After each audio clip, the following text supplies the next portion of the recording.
이 세상은 하나님을 섬기고 또 하나님을 경외하고 또 하나님을 이렇게 예배하며 바르게 사는 그러한 사람들도 있지만 대부분은 하나님을 적으로 여기고 하나님을 미워하고 하나님을 적대시하는 그런 사람들이 사실 너무나 많이 있습니다. 여러분, 우리나라 역사 속에서 6.25 전후로 제가 최근에 어떤 한 또 간증책을 하나 읽어봤는데 그분은 그 일제시대 때 참 피아노를 전공하고 일본에 유학도 가고 뭐 그 시대 대단한 정말 인텔리죠. 그리고 이제 결혼을 해서 북한에서 아주 행복하게 잘 살고 있는 와중에 이제 우리가 독립을 하고 난 이후에 이제 북한의 정권이 북한이 지금 어떤 상황이었습니까?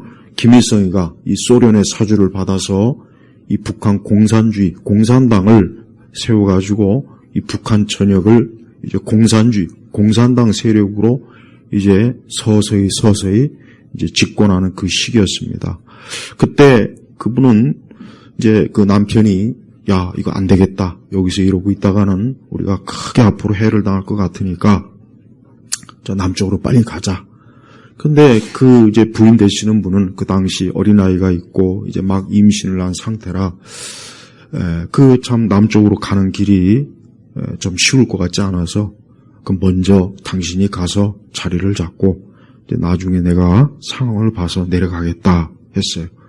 근데 그게 결국은 그 부부가 영원히 이 땅에서 영원히 다시는 만나지 못하는 그 상황이 돼버렸습니다.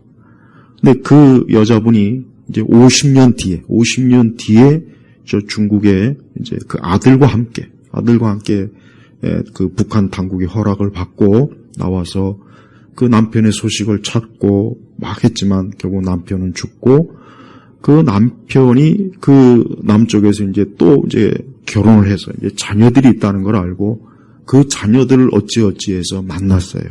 그래서 그 자녀들이 물론 어머니는 물론 다르지만 그래도 아버지가 같잖아요. 그래서 이제 그 지난 50년 동안의 그 사연을 구구절절히 풀어놓은 그 책의 내용이었습니다. 그래서 그 책 내용에도 북한이 이 김일성이가 이 교회를 어떻게 하든지 이 무너뜨려야 이게 자기가 북한에서 이 공산당 활동하기가 좋을 것 같고 이제 그런 내용이 다 나와요. 자, 그런데 제가 이제 그 책 읽으면서 의문이 드는 게 있어요. 도대체 우리나라 교회는 아니 그 당시에 그렇게 참 교회가 결국은 나중에 김일성이가 이제 교회를 다 폐쇄시키고 많은 목회자들 남쪽으로 피난 가지 못한 많은 목회자들을 죽이고 교인들을 핍박하고 죽이고 교회를 다 없애버렸단 말이에요. 그러니까 그 할머니도 그렇게 참 신앙생활을 어릴 때부터 했지만 이제 북한의 김일성 정권이 들어온 이후로 교회를 가보지 못한 거예요. 그냥 마음속으로만 하나님을 부르고 찾을 뿐 어디 교회가 있습니까? 예배를 드릴 수 있습니까? 못한 거란 말이에요. 근데 우리나라 교회는요 아주 이상해요. 나는 어릴 적부터 교회를 다녀서 알지만 내 교회 다니면서 북한 공산주의에 대해서 제대로 들어본 적이 없어요. 교회가 북한 공산 이 김일성 이것들 때문에 그렇게 많은 교인들이 학살당하고 죽고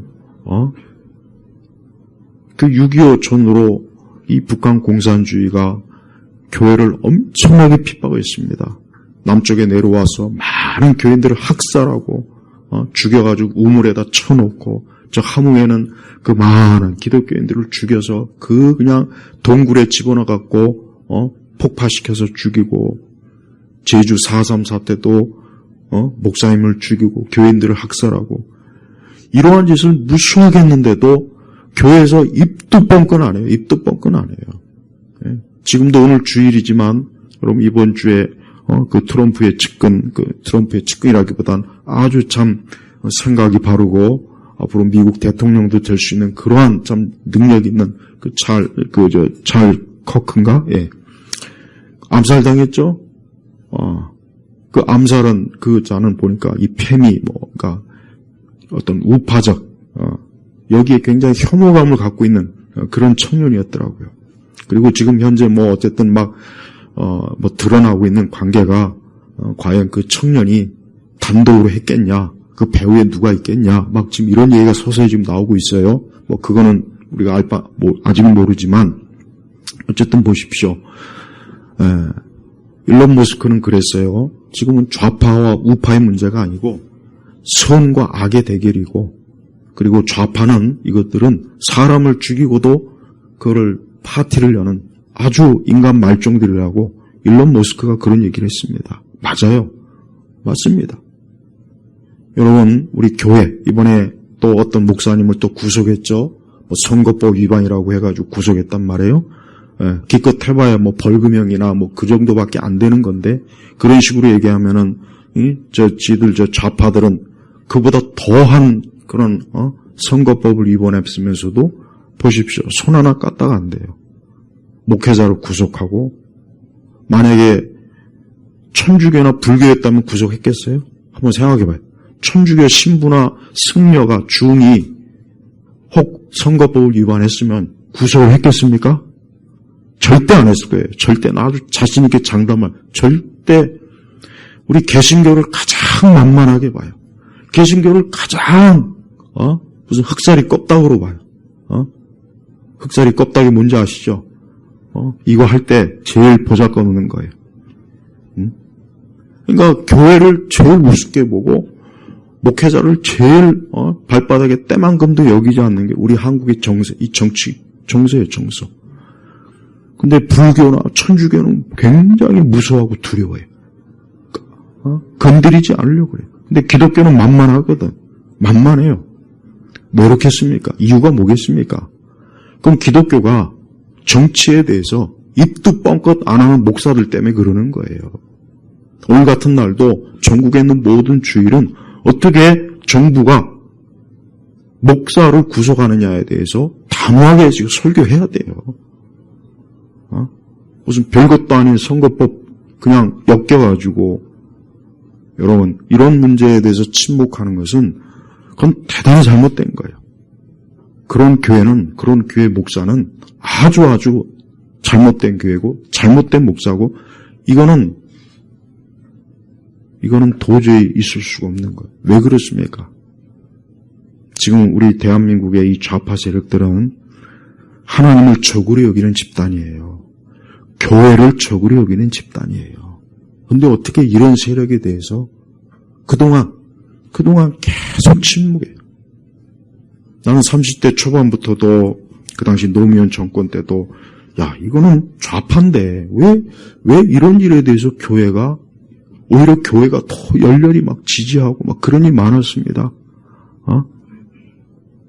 그 당시에 20대, 30대들이 얼마나 노무현 지지하고 열광적이었죠.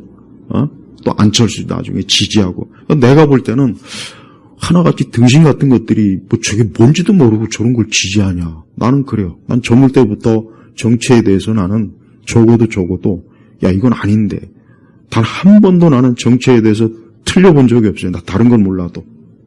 봐요. 나라 꼴이 어떻게 됩니까?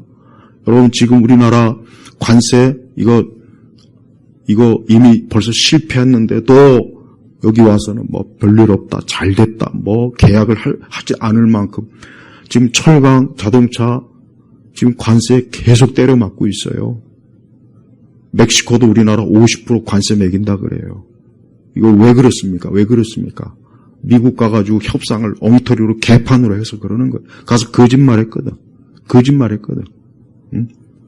계약을 이행을 안 했거든. 근데도 우리나라 언론 보십시오.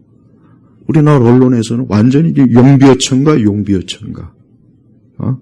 지금 네팔 사태도 언론은 지금 제대로 나오질 않고 있어요. 네팔 보세요. 청년들이 뿔따오가 난 거예요. 저것들이 맨날 지들 배만 쳐부르고, 청년들 실업, 청년들 가난한 거 해결 안 해주고, 그러니까 청년들이 뿔따오가 나가지고 지금 네팔이 정권이 많이 무너져 버렸어요. 근데 우리나라 언론에서 안 내보냅니다. 그거 왜 안 내보냅니까? 그거 내보내야죠. 왜 안 내보낼까요? 떳떳하지 못하니까. 그거 보고 우리나라 청년들, 그렇지 않아도 지금 우리 자유대학 청년들이 그러마 깨워서 길거리에서 그 참 뜨거운 그 여름에 정말 그 청년들이 지금 놀고 막 그럴 시기에 나라를 구해보겠다고 그 청년들이 혹시라도 더 혹시 그냥 기름을 부을까봐 지금 겁이 나는 거지. 겁이 나는 거예요. 여러분 이거 분명히 알아야 돼요. 교회나 목사님들이 똑바로 알아야 돼요. 우리 교인들이 똑바로 알아야 돼요. 좌파는 하나님을 적으로 삼는단 말이에요. 하나님을 적으로 삼는 거예요. 이번에 암살당한 그 젊은 그 30대 참 대단한 사람이 기독교적인 가치, 기독교적인 원리, 기독교적인 세상, 기독교적인 사회, 기독교적인 인간 그거를 굉장히 강조한 그런 젊은 사람이에요. 우리 한국에도 얼마 전에 왔어요. 근데 보십시오. 그게 꼴 보기 싫다고 해서 총으로 쏴 죽이지 않습니까? 여러분 좌파는 이 세상 자체를 아예 파괴시키는 자들이에요. 그리고 맨 나중에 자기도 죽는 거예요. 여러분 암세포 알죠? 이 암세포는 이 암이라고 하는 것은 여러분 원래 우리 몸에 원래 생기는 거예요. 원래 생기는 거예요. 그래서 암도 좋은 암이 있고 나쁜 암이 있어요. 예. 우리 성도들은 암에 걸려도 너무 막 그거 갖고 호들갑 떨 필요는 없어요. 자, 이 암세포는요, 뭡니까? 그 몸에 기생하면은 이거는 이 나쁜 암세포는 이 몸을 잡아먹어요. 몸에 있는 모든 것들을 이 암세포가 다 잡아먹는 거예요. 그리고 맨 나중에 어떻게 합니까? 이제 지가 죽는 거예요. 그래서 암이 무서운 이유 뭐냐? 이 암은 엄청난 폭식자예요, 폭식자.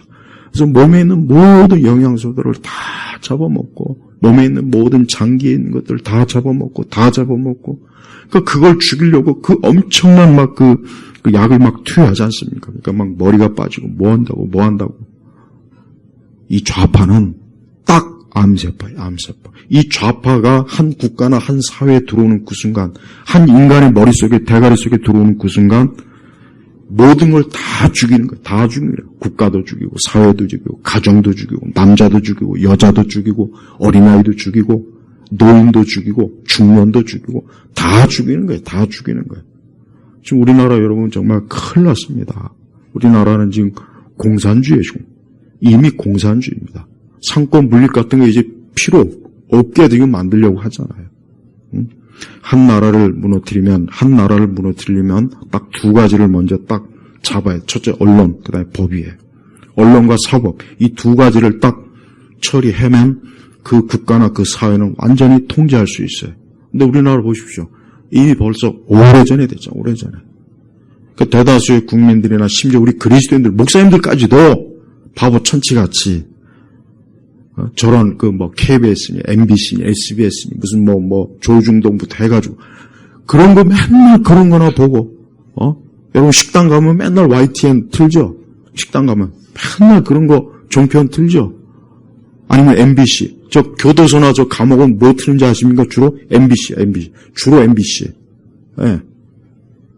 그러니까 보세요. 국민들을 온통 그런 언론으로 세뇌를 시키는 거예요. 지금 나라가 거의 망하는 지경인데도 별일 없어. 경제 문제 없어. 이게 다 미국 때문이야. 이번에 그 미국에서 우리나라 그 근로자들 그거 다 미국 법 어긴 거예요. 우리가 잘못한 거예요, 그거. 우리가 잘못한 거라고. 그걸 정부가 미리미리 알아서 했어야지. 근데 이거를 또 일부는 이게 미국 탓이다. 우리가 그렇게 투자를 하는데 어떻게 이럴 수 있느냐. 언론에 다 그런 식으로 또 반미 선동질하죠. 보세요. 저는 우리 그리스도인들이 제일 지금 중요한 게 뭐냐면 지금 이것들은 일단 하나님을 적으로 여긴다는 걸 좀 알아야 됩니다. 제가 아까 분명히 그랬죠. 만약에 승려나 사제가 혹 선거법을 위반했으면 과연 구속했겠습니까?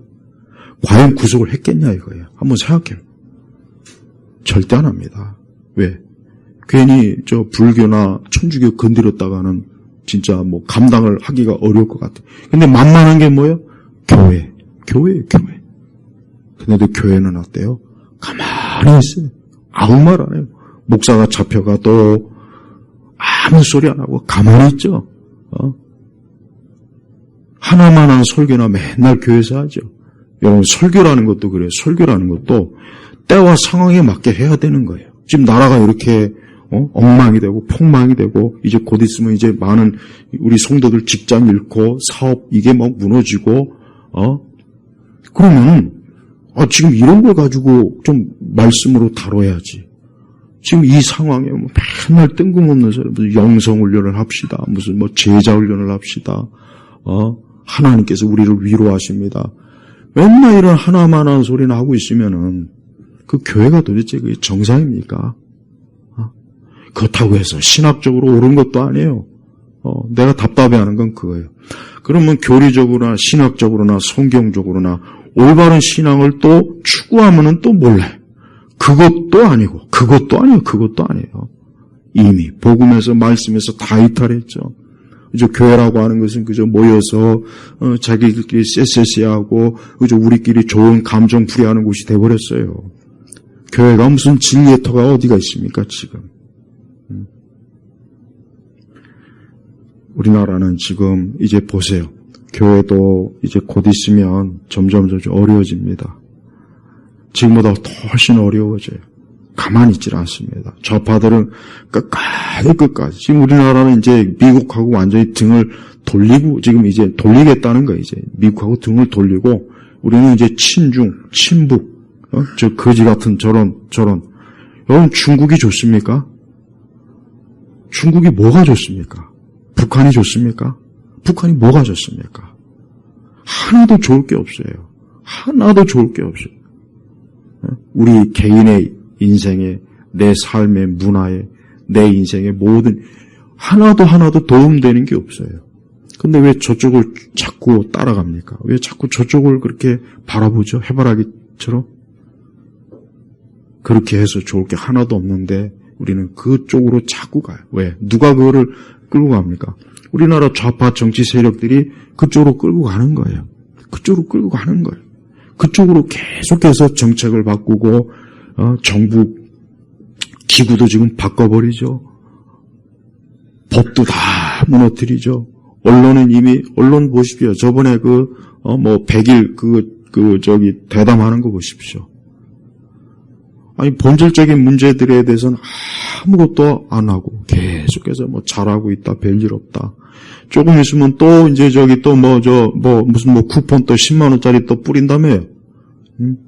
봐요. 여러분 동물원에 가면 원숭이 있어요. 원숭이 있으면은 그 바나나 주면 원숭이들이 얼마나 좋아하는지 모릅니다. 원숭이들이 완전히 그냥 두 팔 벌리고 환영합니다. 바나나 안 주면 원숭이들이 화를 내요. 또 막 화를 낸다니까. 이 동남아시아나 이런 데 그 원숭이 많은 데 있죠. 이것들이 배가 고프면요 관광객들 막 그 소지품도 막 뺏고 난리야. 빨리 주라 이거예요. 빨리 바나나 주라고. 먹을 거 안 주면 원숭이들이 화가 나가지고 아주 엄청 막 드세더만요, 그것들.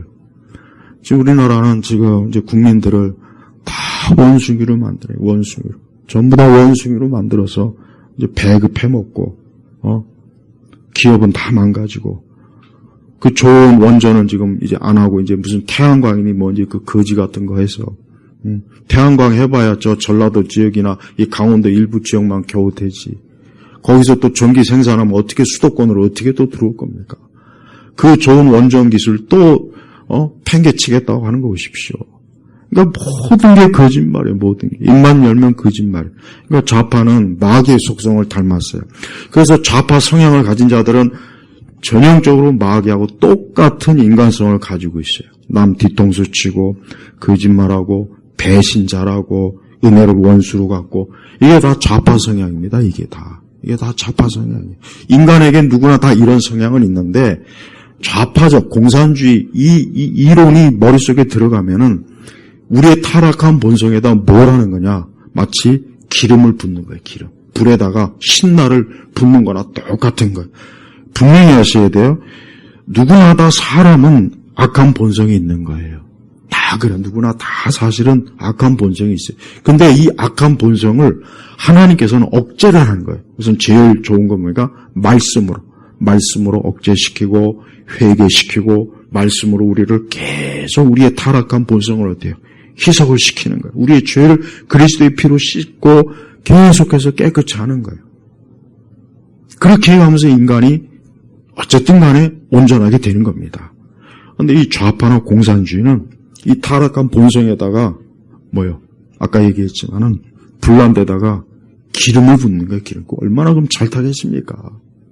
그러니까 이 좌파적 마인드를 가지고 있는 사람은 이렇게 사람을 그냥 총 한 방으로 그냥 죽이고, 거짓말자라고, 뒤에서 사기치고, 뒤통수 치고, 또 은혜로 원수로 갚죠. 항상 은혜로 원수로 갚아요. 늘 은혜로 원수를 갚아요.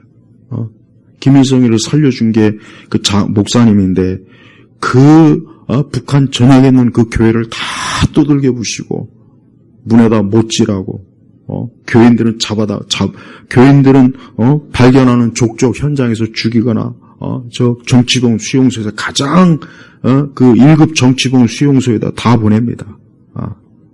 봐요. 은혜로 원수로 갚아요. 뒤통수 잘 칩니다. 거짓말 잘합니다. 그러니까 좌파적 마인드가 오면은 그 사회나 국가는 지옥이 돼버려요. 서로 잡아 죽이는 거예요. 여러분 좀비 영화 아시죠? 좀비. 예. 막 어떤 이상한 어떤 병에 걸려가지고 인간이 막 사람을 물어뜯고 막 피를 먹고, 이 좌파 공산주의는 사람을 좀비로 만드는 거예요. 좀비로 만드. 그래서 보세요. 우리나라 좌파들 국민을 지금 잡아먹지 않습니까? 기업을 잡아먹잖아요. 그러면서 또 지들은 아이들은 또 미국 유학 보내요. 지들은 또 주식 정보를 미리 알아가지고 주식에서 떼돈 벌어요. 또 부동산 투기도 해가지고 또 여기 집도, 건물도 사나요. 그러니까 지들은 배가 부르는데 나머지 국민들은 완전히 다 지들이 잡아먹는 거예요. 국민연금도 지금 이제 조금 있으면 이제 깡통차게 생겼어요. 한마디 하니까 또 금세 또 주식 사고. 여러분 요즘 그 세상 돌아가는 거 보면은 이게 정말 어떻게 이 대한민국이 이게 지금 정말 좀 이런 말 하긴 그렇지만 저 동남아시아나 아프리카보다도 지금 더 지금 못하게 지금 상황이 심각합니다. 근데 대부분의 국민들은 그냥 저 맨날 KBS, MBC 저런 거나 보고 일반 주류 언론이나 보니까 별 문제 없대. 여전히 그냥 윤석열이가 나쁜 놈이고 내란 선동이 맨날 이건 하죠. 요즘 뉴스 여러분 보시면 맨날 특검이죠. 특검. 맨날 무슨 특검. 지들 마음대로 하니까 또 무슨 뭐 하나 또 만든다고 또 난리를 떨고. 성도 여러분, 이게 다 뭔지 아십니까? 국가를 파괴하는 거예요. 그럼 그리스도인은 자, 아까 보시죠. 제가 얘기했죠. 여러분, 그 6.25 전후나 또 해방 전후 혼란한 시기에 참 좌익들이 참 많은 사람들을 죽였어요. 제주도에서 많은 사람 학살해 죽였고. 근데 그것도 또 우리 국군 핑계대고 이승만 또 독재니 어쩌니 또 그 핑계 되지 않습니까? 또 그 중에서 제일 피해본 게 우리 교회입니다.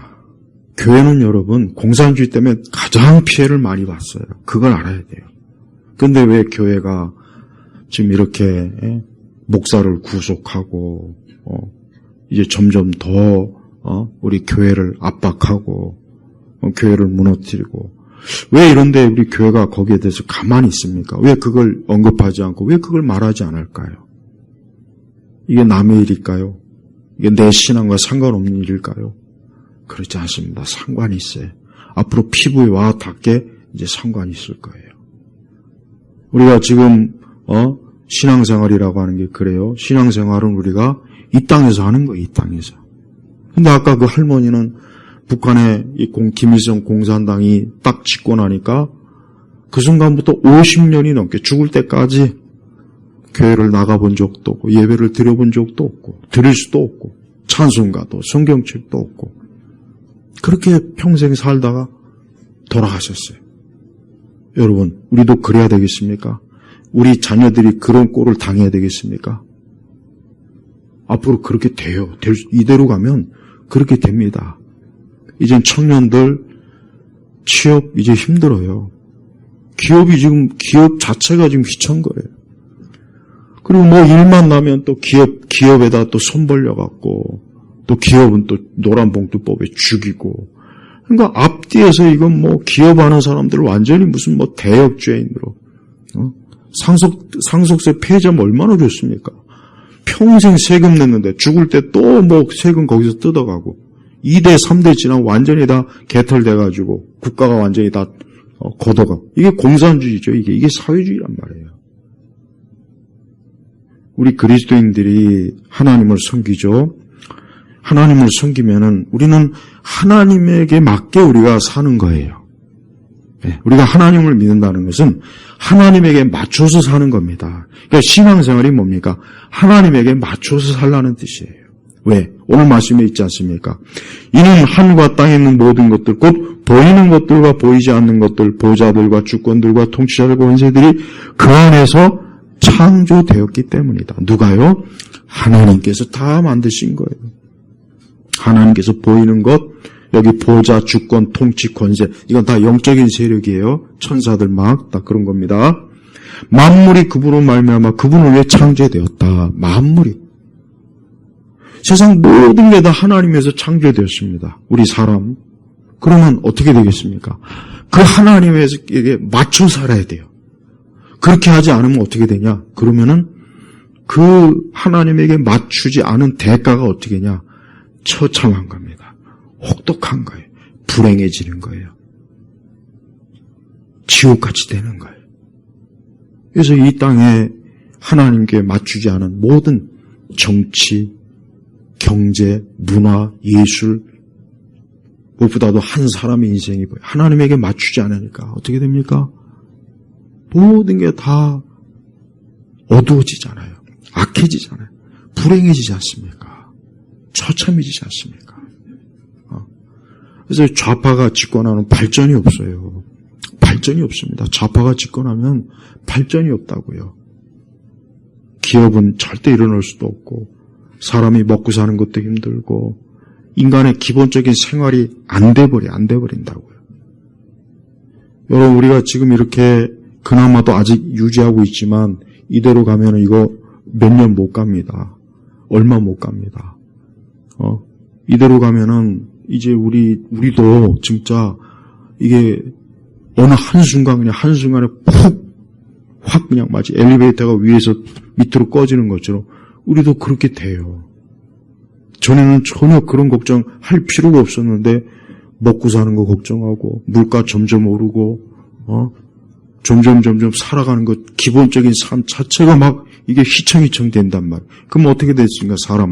그럼 사람은 그때부터 이제 이 짐승의 본능이 나오게 돼 있어요. 더 악해져요. 지금 그렇게 가고 있습니다. 저는 우리 그리스도인들이 만물을 하나님이 창조하셨는데 그 하나님을 적으로 여기고 그 하나님이 세우신 교회를 적으로 여기고 하나님의 종들을 적으로 여기는 이 좌파들을 왜 우리 교회가 아무 소리 안 하고 왜 이렇게 잠잠할까? 오늘도 제가 예상하기엔 아마 대부분의 교회들이 가면 오늘도 뭐 성령의 은사가 어쩌고 뭐 오늘도 뭐 하나님이 우리를 어떻게 도우셨고 아마 맨날 듣는 아마 그 설교 거의 대부분 할 거예요. 네. 대형 교회들은 아마 찍소리 못 할 거고. 근데 불교나 천주교는 안 그래요. 불교나 천주교는 자기네들 조금만 건드리면 벌떼처럼 일어납니다. 그거 다 경험적으로 알아요. 그래 그동안 지나간 역사 보면 알아요. 천주교 가만히 있지 않아요. 만약에 사제를 구속했다. 그건 이제 교황청하고 싸우자는 거예요. 이건 국제적으로 문제가 되고. 또 불교하고 불교 손댔다는 뭐 난리 납니다. 뭐 소림사 승려들이 아마 서울 진행이 아마 다 점령할 거래요. 근데 기독교는 어때요? 가장 교회를 적으로 여기고 하나님을 적으로 여기는 좌파들이 이렇게 노골적으로 목사를 구속하고 이렇게 교회를 탄압하는데도 불구하고 가만히 있어요. 지난번 코로나 때도 그래요. 무슨 비대면이니 뭐니 무슨 이상한 거지 같은 그 논리를 세워가지고 그렇게 교회가 모이지 못하게 할 때도 교회는 찍소리 안 하더라고요. 그래 정말 어쩌면 저럴까? 나는 목회자이면서도 어쩌면 저럴 수 있을까? 가만히 아무 소리 안 해. 아무 소리. 나중에 교회 그냥 문 닫자고 해도 아무 소리 안 할 판이야, 내가 볼 때는. 지금 이렇게 하나님을 거스르고 하나님을 대적하고 하나님을 계속 이렇게 진노하게 하는 이런 일을 하고서 과연 이 나라가 무사할까요? 이 나라가 과연 평온하겠습니까? 이 나라가 과연 온전하겠습니까? 17절에 보니까 그분은 만물보다 먼저 계시고 만물은 그분 안에 함께 서 있다. 또 그분은 그분의 몸인 교회의 머리이시다. 그분의 몸인 교회의 머리이시다. 그러니까 이 교회의 머리가 누굽니까? 예수님이에요. 그분은, 여기서 그분 그러죠. 이분이 예수님이에요. 그분은, 즉 예수님은 근원이시며 죽은 자들 가운데서 먼저 살아나신 분이니 이는 그분이 친히 만물 가운데 으뜸이 되시려는 것이다. 예수님이 만물의 가장 우두머리예요. 그분이 만물의 창조주요 주인이시라는 거예요. 그런데 그분을 거슬리는 그러한 일들을 만약에 했을 때 과연 그게 좋은 결과가 오겠습니까? 나쁜 결과가 오겠습니까? 한번 상식적으로 생각해 보세요. 아니 만물의 주인이신 우리 예수님의 몸된 교회를 건드리고 교회를 해롭게 하고 교회를 대적하는데 과연 만물의 주인이신 그 하나님이신 예수님께서 과연 그걸 보고만 계시겠습니까? 거기에 축복을 하시겠습니까? 절대 안 그래요. 우리 사람도 마찬가지. 우리 사람은 하나님에게 맞춰 살아야 돼요. 이렇게 주일날 예배 드려야 돼요. 이게 하나님에게 맞추는 거예요. 주일날 예배 안 드리는 건 하나님에게 맞추지 않는 거예요. 그러니까 그 사람은 지금 돈을 아무리 막 쓸어 담아도 이제 머지않아 이제 그 돈을 이제 누군가에게 다 날아가게 생겼어요. 날아갈 거예요. 절대 하나님은 그 사람이 심은 대로 반드시 걷게 하시는 분입니다. 우리가 불신앙과 악을 심으면 절대 안 되죠. 근데 이 땅은 그런 악을 심는 자들이 지금 우리 대한민국에 지금 득세하고 있어요. 저는 우리 성도들이 이러한 시기에 우리 자신도 돌아봐야 되지만 이 사회와 국가가 계속 이렇게 가면 정말 큰일인데 이거 진짜 큰일인데 이렇게 가면은 결국은 이게 다 나에게 그대로 영향을 미칠 거란 말이에요. 그대로. 그럼 우리의 가정, 우리의 자녀, 내 직장은 앞으로 어떻게 되지? 이게 남의 일이 아니지 않습니까? 우리 하나님께서는 이 세상이 질서가 있는 걸 하나님이 기뻐하셔요. 첫째, 사람이 하나님을 섬기는 것. 이게 첫 번째 질서예요. 근데 그 사람이 우상을 믿거나 엄원대 가서 막 절을 하거나 엄원대 가가지고 예배를 하거나 막 우상을 추종하면 벌써 어때요? 질서가 깨졌다. 벌써 깨졌다고 보는 거예요. 하나님. 이게 질서가 깨지는구나. 그리고 하나님께서는 이 땅에 교회를 세우셨어요. 그래서 그 교회를 통해서 하나님께서 하나님 나라의 길을 보여주시는 거예요. 열어주시는 거예요. 그래서 사람들이 교회 와서 이렇게 예배를 드리고 말씀을 듣고 말씀의 교육을 받고 그래서 그 사람이 그 삶의 모든 영역에서 이제 하나님에게 맞출 수 있도록 그렇게 했는데 그 교회를 없애버리고 교회를 파괴하고 교회의 문을 닫게 하고 교회를 회방하는 일들을 할 때 어떻게 합니까? 하나님 보실 때 두 번째 질서가 깨지는 거예요. 두 번째 질서가 깨지는 거예요. 근데 이 첫 번째와 두 번째 질서가 깨지면 어떻게 되냐? 이 세상 자체가 혼란스러워지는 거예요. 그때부터 세상 자체가 정치건 경제건 문화건 모든 게 다 혼란스러워져요. 아름다움도 없어져요. 인간의 아름다움도 없어져요. 질서가 파괴돼요. 모든 게 다 어때요? 엉망진창이 되는 거예요. 우리가 저 밖에 도로를 보십시오. 도로에 보면 다 좌측 우측 차가 질서 있게 가도록 다 도로를 만들었지 않습니까? 근데 그걸 없애버리면 어떻게 되겠어요? 그러면 차들이 제대로 운행을 할 수가 없죠. 운행을 할 수 없고 여기저기 차가 충돌해서 사람이 죽고 다치고 그러지 않겠습니까? 똑같아요. 세상 모든 원리가 다 똑같은 거예요. 그러니까 사람이 하나님을 공경하고 섬기지 않으면 뭐냐? 그때부터 이제 무질서해지고 교회를 파괴하고 교회를 어지럽히고 회방하면 더 무질서해지는 거예요. 그래서 엉망진창이 되는 거예요. 그러니까 모든 게 다 충돌이 돼. 그 충돌이 좋은 충돌이 아니라 나쁜 충돌이 돼서 그것 때문에 사람이 죽고 굶어 죽고 그것 때문에 가정이 파괴되고 그것 때문에 남자 여자 아이들이 파괴되고 이게 모든 게 다 어떻게 됩니까? 이게 제자리를 잡지 못하는 거예요. 여러분 우주를 보십시오. 이 우주를. 저 태양과 달과 별들과 이걸 보시면은 하나님 믿지 않는 사람은 뭐 그냥 원래 그런 거지 그렇게 보겠지만 성경은 저 모든 걸 누가 붙잡고 계십니까? 하나님이 다 하고 계시는 거예요. 하나님이 다 이 모든 걸 주관하시는 거예요. 그래서 이 산소의 분포도 조금만 높고 낮으면 조금만 낮으면 큰일 나고 낮아도 큰일 나는 거예요. 이 지구가 그 우주 공간에 떠 있는 그 위치도 얼마나 절묘합니까?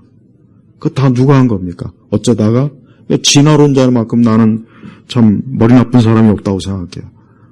아직도 진화론을 믿고 있다는 거 보면 참 인간이 그 똑똑한 그 존재가 아니구나 그 생각이 참 너무 많이 들어요. 이 좌파들은 하나님 믿지 않습니다. 그들은 자신의 힘과 권력을 믿어요. 그들은 인간 자체를 믿습니다. 그래서 이 사람들은 권력 욕구가 강해요. 이 권력을 얻기 위해서는 다 죽여요. 다 죽이는 거예요. 그것도 잔인하게 죽여요. 그래서 공산주의를 직접 경험해본 옛날 분들은 이 공산주의라면 치를 떱니다. 아주 치를 떠요. 왜? 자기 눈앞에서 이 공산주의자들이 자기 부모 형제를 목을 자르고 돌로 애를 쳐 죽이고 끔찍하게 사람을 자기 그 공산주의라고 하는 그 하나의 이념에 사로잡혀가지고 끔찍하게 인간을 죽이는 걸 준으로 목격했기 때문에 공산주의하면 치를 떨어요. 근데 그런 분들이 이제 이 세상에 점점 더 이제 다 뭐 세상 떠나고 얼마 없지 않습니까? 그러니까 사람들이 또 환상을 갖는 거예요. 난 젊은 애들이 공산주의 환상 가진 거 보면 진짜 끔찍합니다. 나이 든 사람도 마찬가지고. 근데 나는 제일 걱정이 되는 건 교회예요, 교회. 야, 그렇게 교회가 공산주의 때문에, 이 좌파들 때문에, 그렇게 해를 많이 당했는데, 야, 어떻게 교회에서 단 한마디도 여기에 대한 경고도 없고, 설교도 없고, 교육도 없고, 내용도 없을까? 난 그게 이제까지 제가 수십 년간 내가 살아오면서, 사역을 하면서, 항상 미스테리. 도대체 왜 그럴까? 아니, 도대체 이유가 뭘까? 아니, 그렇게 교회에서 사단, 마귀, 적그리스도를 얘기하는데, 그 실체에 가장 딱 들어맞는 게 공산주의란 말이에요. 좌파란 말이에요. 그런데 어쩌면, 거기에 대해서 침묵할 수 있을까?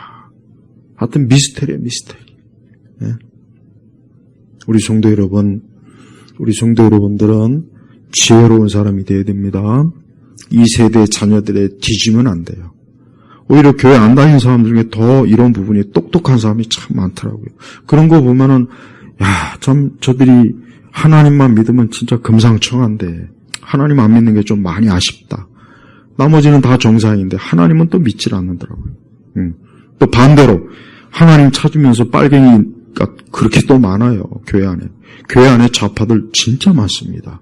그래서 여전히 내란이 어쩌고, 계엄이 잘못됐다는 둥, 그러니까 그 사람들을 보면은 전 그 사람들이 더 이상해요. 난 그 사람이 더 이상해요. 저 사람들이 과연 진짜 그 속에 진리의 영이, 성령이 계실까? 그래서 우리 똑바로 알아야 됩니다.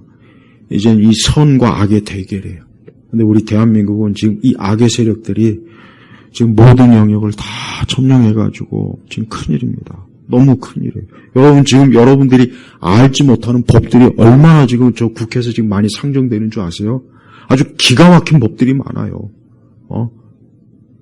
정말 너무 어이가 없는 그 법들이 지금 계속 올라오고 있어요. 근데 그거 거의 모르잖아요. 근데 나중에 법이라고 하는 것을 한번 만들면 시행하게 돼 있거든요. 그럼 이제 그때 가서야 이게 뭐지 그러는 거예요. 그 신용자들은 저 신용자들을 위해서 더 많은 이자를 거기에다 부여해야 된다. 여러분 이게 말이 됩니까? 그러니까 우리 사회는 공부 잘하고 열심히 하고 열심히 성실하게 일하는 사람들보다는 놀고 먹고 돈 안 갖고 그런 사람들이 이제는 우대받는 세상으로 지금 가고 있어요. 어이가 없죠. 여러분도 그냥 빚 실컷 은행에 대출 받으니까 왕창 땡기세요. 그리고 가만히 있어요. 가만히 있으면 돼요. 그럼 국가가 알아서 갚아주겠지 뭐. 나는 저신용자니까 돈 잘 갚는 사람들이 갚아주겠지. 이게 말이 안 되죠. 우리 어린아이들에게도 그 얘기하면 웃긴다 그럴 거예요. 근데 그거를 공식 성상에서 국가 지도자라는 자가 그렇게 뻔뻔스럽게 얘기하니 말이 안 되는 짓을 합니다. 그런데도 가만히 있어요. 이렇게 엉망진창인 세상에 대해서 우리 교회가 여러분 허먼 멜빌의 모비딕이라고 하는 그 유명한 문학 작품이 있어요. 거기에 무슨 내용이 나오냐면 교회 강단은 그러니까 교회 이 설교단은 세상을 이끌어주는 가장 중요한 곳이라는 내용이 딱 거기에 나와 있습니다. 그 얘기는 뭡니까? 하나님의 말씀을 전하니 강단에서는 세상의 모든 것들을 하나님의 기준에 맞추도록 살도록 사람들을 가르치라는 얘기예요. 그런 곳이라는 거예요. 근데 교회가 너무나 이분법적인 사고에 빠진 거예요. 오직 교회에서는 하나님에 대해서만 얘기해야 돼. 뭐 기도에 대해서 얘기하고 뭐 헌금, 복 요것만 얘기해야 돼. 괜히 뭐 정치가 어쩌고 경제가 어쩌고 우파가 어쩌고 좌파가 어쩌고 빨리 그런 얘기하면 안 돼. 그런 얘기 큰일 나. 최근에 어떤 목사들이 6명이 이 거지 같은 그것들이 또 자칭 보수라고 또 뭐 교회가 뭐 정치에 뭐 빠졌어. 하여튼 나는 정말 나도 목회자지만 난 그런 목사들은 잡아갔으면 좋겠어요, 진짜. 응? 교회가 정치에 안 빠져서 지금 이 모양 이 꼴이 된 거예요. 여러분이 오늘 집에 가시면은 네팔 그거 영상 유튜브에 있으니까 그거 보십시오. 왜 그 가난한 나라에서 왜 젊은 애들이 그렇게 왜 하겠습니까? 그 청년들이 난폭해서 그 청명들이 못돼가지고 폭력적이라? 아니에요. 그게 아니라고요. 정치하는 인간들이 지들 배만 부르고 나머지 국민들은 완전히 그냥 내팽개치고 네팔이 얼마나 가난합니까? 전 세계에서. 그럼 나라를 부강하게 하고 모든 국민들이 잘 먹고 잘 살게 해야죠. 이승만 대통령, 박정희 대통령, 전두환 대통령처럼. 근데 이 네팔에 있는 지도자들이 하나같이 우리나라 좌파, 그동안 역대 그 좌파, 그 찌질한 인간들, 그 짓을 하니까 그동안 막 속에서 막 이게 그냥, 근데 그 와중에 뭐 SNS, 인터넷을, 이걸 국가에서 딱 통제한다니까. 그러면 뿌리 난 거예요. 좌파의 거의 인구의 10분의 1이 해외 가서 허드렛 일 하면서 먹고 살아요. 그 돈을 네팔 정부의 예산의 거의 3분의 1이 돼요. 여러분 보세요. 그래서 지금 그 나라가 젊은 애들이 소망이 없다, 빛이 없다. 우리는 먹고 살 길이 없다. 저놈들만 잘 먹고 잘 살지. 우리나라 국회의원은 얼마나 잘 먹고 잘 삽니까? 우리나라 정치하는 특히 좌파들은 지들 자식들은 전부 다 미국에 유학시키고 그 엄청난 돈 어디서 나오는지 왜 그거 안 파죠? 맨날 그 김건희 뭐니 무슨 윤 대통령 파지 말고 어머 목사님 구속해서 이상한 짓 하지 말고 아니 도대체 정치하는 그 인간들이 무슨 돈이 나가지고 그 미국에 그 엄청난 1년에 막 몇 억이 드는 그 아이를 거기다 왜 보내는 것도 참 이해가 안 가요. 그리고 이번에 미국에 그 300몇 명, 그 가운데 민주노총도 있다고 하더라고, 민주노총. 그것들이 또 미국 가가지고 또 막 시위하고 데모하고 그 짓 했어요. 오늘 우리 성도님들, 오늘 제가 설교한 이 설교가 영적인 게 아니라고 생각하는 분들이 속히 있습니까? 그런 분들은 우리 교회 아예 애초에 오지도 않아요, 사실. 나는 하도 정치 얘기를 옛날부터 많이 해가지고, 그래서 아마 저 싫어하는 사람도 많고 우리 교회 싫어하는 그 사람도 많이 있는 걸 제가 알고 있습니다. 하지만 더 시간이 지나가면 누가 과연 성도들을 올바로 이끌었는지는 지금 벌써 이미 표가 나고 있고 이미 벌써 결판은 나고 있어요. 그런데 이런데 눈 감고 난 몰라. 우린 그런 거 상관없어. 우리는 그냥 우리끼리 그냥 기도 열심히 하면 돼. 이런 사람들은 그 사람들은 신앙생활 잘못하는 거예요. 그 사람은 만물의 머리가 되신 예수님의 기준에 맞지 않는 삶을 살고 있다는 걸 정말 알고 부끄러워할 줄 알아야 돼요. 사실 저를 비롯해서 모든 목사님들이 차라리 애국하다가 다 감옥 가는 게 낫습니다. 그게 어떻게 보면 덜 부끄러운 거예요, 사실은. 그래서 나중에 먼 훗날 그래도 목회자들이 그래도 정신 차리고 있었구나. 나중에 역사의 평가는 그렇게 날 거 아니겠습니까? 근데 지금도 기회주의적인 목사님들, 기회주의적인 교회들 절대 애국 세력, 우파 이런데 아예 접근 안 하는 교회 목사님들이 있어요. 그 사람들은 혹시라도 자기네들 극우 교회 이런 딱지 붙을까봐 겁이 나니까 또 교회 규모가 좀 크면 조금만 하면 이제 세무조사 나오거든요. 탈탈 털어요. 그럼 뭐래도 나오겠죠. 나오긴 나올 거야 아마 뭐래도. 그것 가지고 이제 이 교회가 세금 포탈했다, 세금 횡령을 했다, 이 목사가 뭐가 있다, 캐보니까 좀 구린 게 있더라, 횡령을 했다더라. 그게 무서운 겁니다. 그게 무서우니까 나서지 못하는 거예요, 사실은. 더 정직하게 얘기하면. 하여튼 여러 가지 면에서 우리 성도들이 앞으로 신앙생활, 여러분 사회나 국가가 좋아야 신앙생활도 편한 거예요. 북한이 김일성이가 딱 짓고 나니까 그날로 딱 교회가 문을 닫지 않습니까? 그래서 그 할머니가 50년이 넘게 성경도 못 받고 찬송가도 못 불러받고 왜 그거를 생각 못할까요? 왜 교회가 왜 그런 걸 생각 못할까요? 바로 저 위에 지금 같은 민족, 같은 동포가 저런 꼴을 당했는데 왜 우리는 그걸 생각 못할까? 우리도 꼭 그 꼴을 당해야 그때 가서 땅을 치고 통곡을 하고 그때 가서 주여 주여 하려는지 모르겠습니다.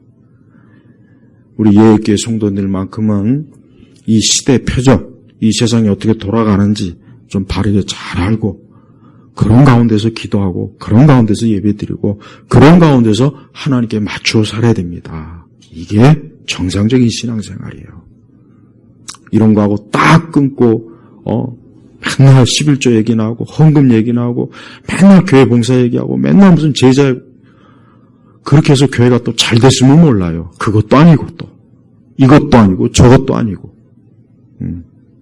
제발 우리 성도님들 할 수 있으면 온전한 그런 신앙생활, 인생을 살기를 주의 이름으로 축복합니다.